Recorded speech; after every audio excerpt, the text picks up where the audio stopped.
Auzubillahiminash-shaytanir-rajeem. Bismillahir-rahmanir-rahim. In the name of Allah, the most beneficial and merciful. This lecture is the continuation of my previous lecture, that is the mass. The first part I have already uploaded. This is the second part of the mass.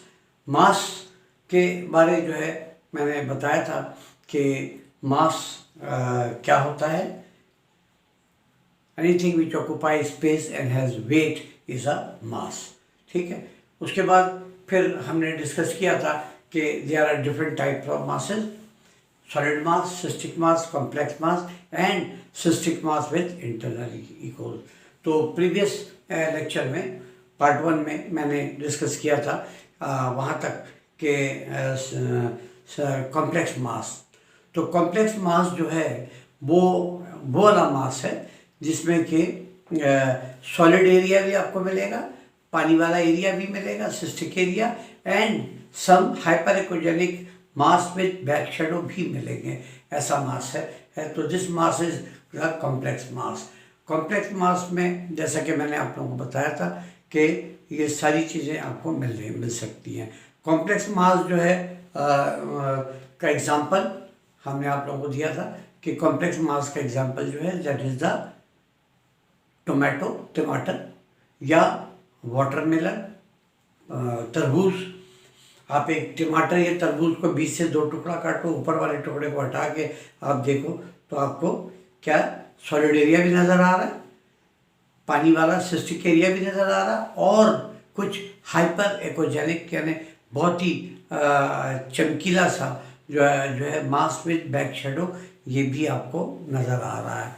ठीक है. So this is the complex mass. ठीक है. Sorry, complex mass. Okay. Now जो fourth वाला mass है वो क्या है? Cystic mass with internal equal. कि बुनियादी तौर पे तो वो मास सिस्टिक है, लेकिन उसके अंदर कुछ जो है वाइट बहुत सारे डॉट्स नज़र आ रहे हैं. सो this is cystic mass with internal equal. Right. तो ये मास भी हमें नज़र आता है, लेकिन ये हम सोनोलॉजिस्ट लोगों ने इस मास को ऐड किया है.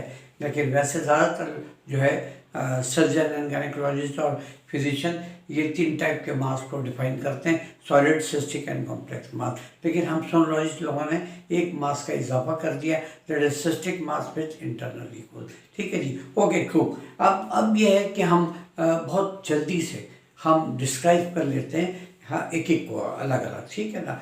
सॉलिड मास को पहले हम डिस्कस कर लेते हैं. तो solid mass is a mass which is compact, कि हमने बात कर दी थी. और उसके बाद इसको आप बीच से 2 टुकड़ा काट के आप बीच में उंगली डालने की कोशिश करो तो उंगली आपकी अंदर नहीं जाएगी, तो इसका मतलब है ये ठोस है.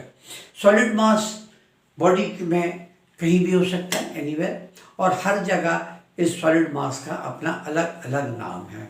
फॉर एग्जांपल, अगर ये सॉलिड मास लिवर में है तो उसको हेपेटोमा या हेपेटोकार्सिनोमा दोनों हो सकता है. या अगर लिवर में है तो लिवर कह रहे किडनी में है तो नेफ्रोमा या नेफ्रोकार्सिनोमा. ठीक है. इसी तरीके से अगर यूट्रस में है तो मायोमा या मायोकार्सिनोमा हो सकता है. ठीक है ना. तो सॉलिड मास जो है इसका मुख्तलिफ जगह पे अकॉर्डिंग टू इट्स लोकेशन उसके नाम हैं. यहाँ तक क्लियर है आप लोगों को? कोई कन्फ्यूजन नहीं होनी चाहिए. ठीक है. That's fine. गुड. ओके.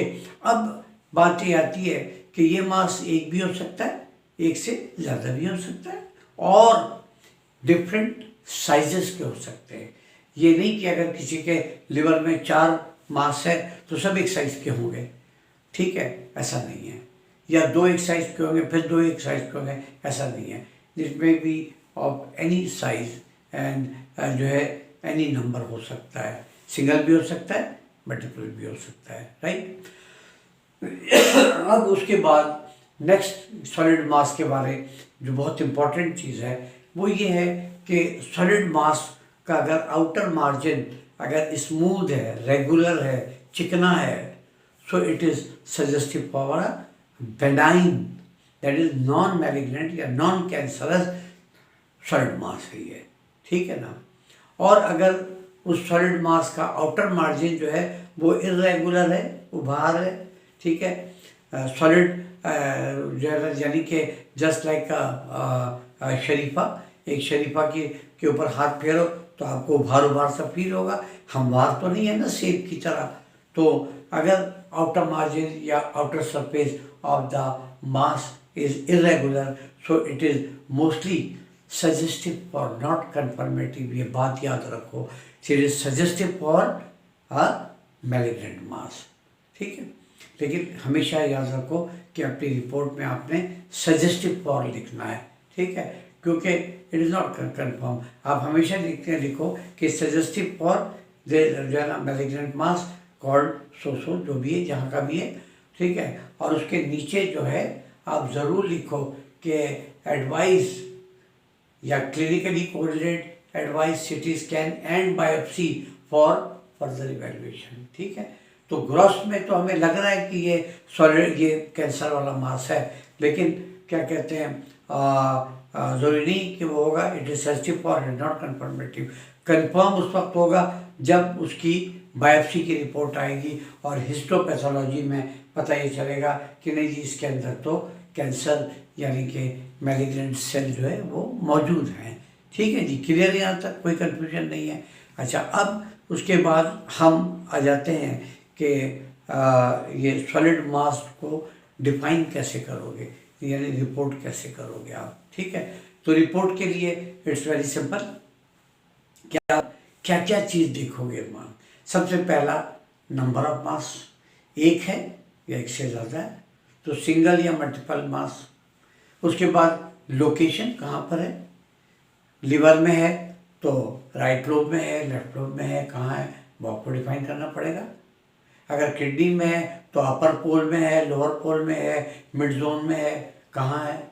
अगर यूट्रस में है तो एंटीरियर वॉल में है, पोस्टीरियर वॉल में, फंडस में है, कॉर्पस में है, सर्विक्स के पॉइंट में जो है ना सर्वाइकल रीजन में कहाँ है, तो लोकेशन भी बताना पड़ता है आपको, राइट। ओके, उसके बाद फिर नेक्स्ट ये है कि उस मास को आप देखोगे कि वो मास कॉम्पैक्ट सॉलिड है या सिस्टिक है या कॉम्प्लेक्स है, वो आपको नज़र आ जाता है अल्ट्रासाउंड में बहुत आसानी से, ठीक है। तो सॉलिड मास अगर है तो वो कॉम्पैक्ट होगा, उसकी इकोजेनिसिटी जो है वो होमोजीनस होगी, ठीक है। और क्या कहते हैं फिर उसकी आपने देखना है उस मास का आउटर मार्जिन क्या है। अगर स्मूथ या रेगुलर है तो it is mostly benign mass, non cancerous mass. और अगर जो है ये व्हाट यू कॉल इसका आउटर मार्जिन इरेगुलर है, तो अगर इरेगुलर आउटर मार्जिन है तो it is mostly suggestive for a malignant mass, ठीक है।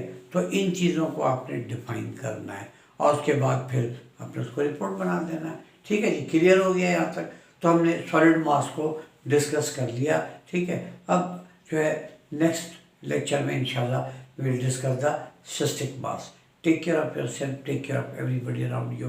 Inshallah, we'll meet next in part 3 of this mass और इंशाल्लाह cystic mass को हम डिस्कस करेंगे। Take care. और आप में से जो लोग भी ये वीडियो देख रहे हैं please do share it to और अदर्स, ताकि बहुत से लोग इससे बेनिफिटेड हों। और आप में से जिन जिन लोगों को अगर हमारे इंस्टीट्यूट में एडमिशन लेना है, जो कराची के लोकल हैं वो डायरेक्ट एडमिशन इंस्टीट्यूट में ले सकते हैं। जो कराची से बाहर वाले हैं तो हमारा ऑनलाइन क्लास का सिलसिला पिछले 2 सालों से चल रहा है, तो आप ऑनलाइन क्लास भी अटेंड कर सकते हैं, ठीक है। You can call P in the cell number 0300 923 0332 0300 923 0332। Or you may also give a call to my coordinator Sayyid Zuha Hashim. His number is 0311 32 33 709 0311 32 33 709। तो आप हम दोनों में से किसी को भी आप कांटेक्ट कर सकते हैं for admission. Take care of yourself, take care of everybody around you. अपना बहुत ख्याल रखिएगा एंड जो है give to the world the best you have and the best will come back to you. तो जो नॉलेज आपके पास आ रहा है उसको अपने तक महदूद नहीं रखो, डिस्ट्रीब्यूट इट, और लोगों से भी डिस्कस करो। अल्लाह ताला और नॉलेज आपको भेजेगा। Take care. इंशाल्लाह we'll meet in part 3 of this mass, inshallah, anytime when I get some moment. Take care. Allah Hafiz.